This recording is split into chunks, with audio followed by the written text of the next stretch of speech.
Hey, what's up YouTube? I'm Brian with Do It Yourself Workshop, and we're going to start a new video series on restoring an old trailer, getting the boat, getting the motor, doing what we need to do to the boat, and getting out on the water.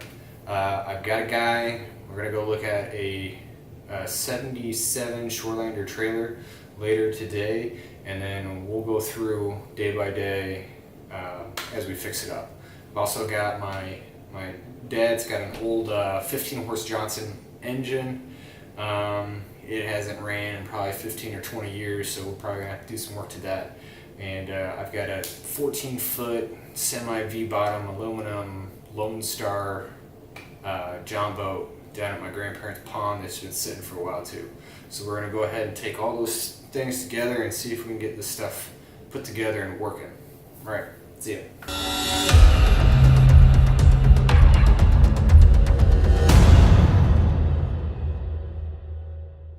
1977 Shoreland'r boat trailer.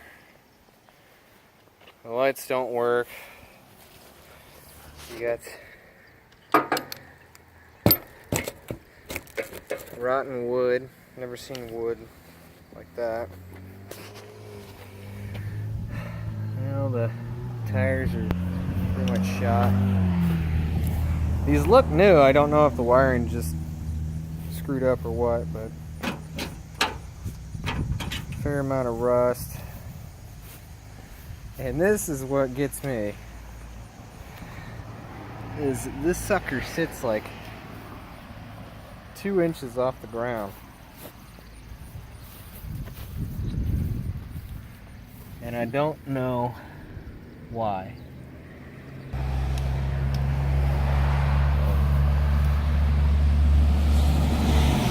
Tilts up. It wasn't all rusted on there. The spare tire gets shot. New. But we got a little bit of a project on our hands.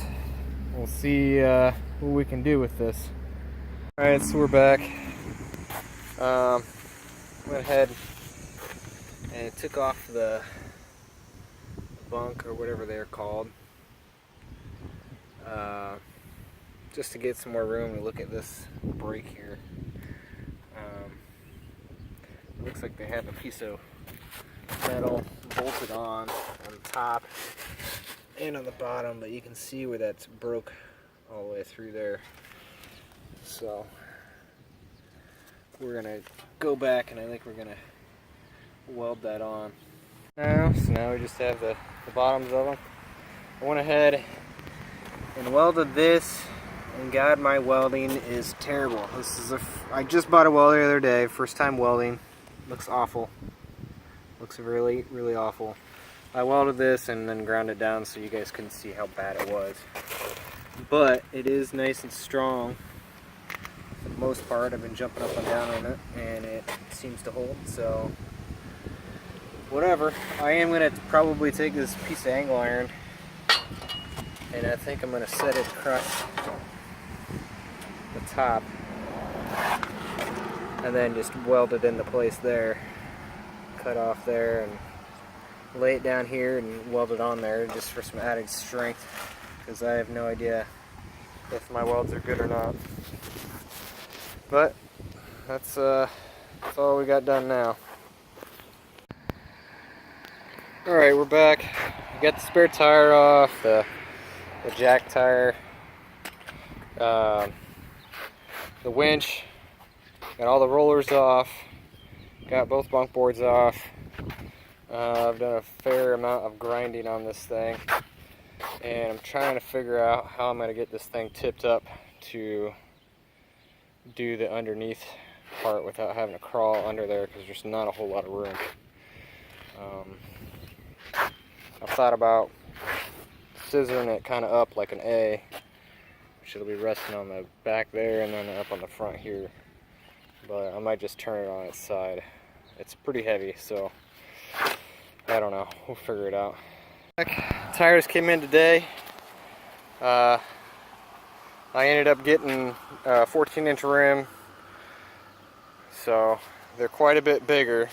But like I said, we're trying to get this axle that when I measured it was only 2 inches off the ground. So we're trying to get a little better clearance.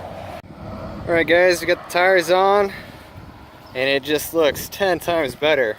I mean, it's still a rusty piece of junk right now, but look at how nice those tires fit in there. The greatest thing though is that we are much further off the ground now.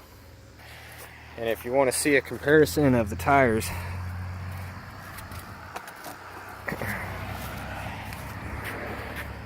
so these yellow ones are what we were on before. I got junk in the way here, but yeah, quite a bit bigger tires.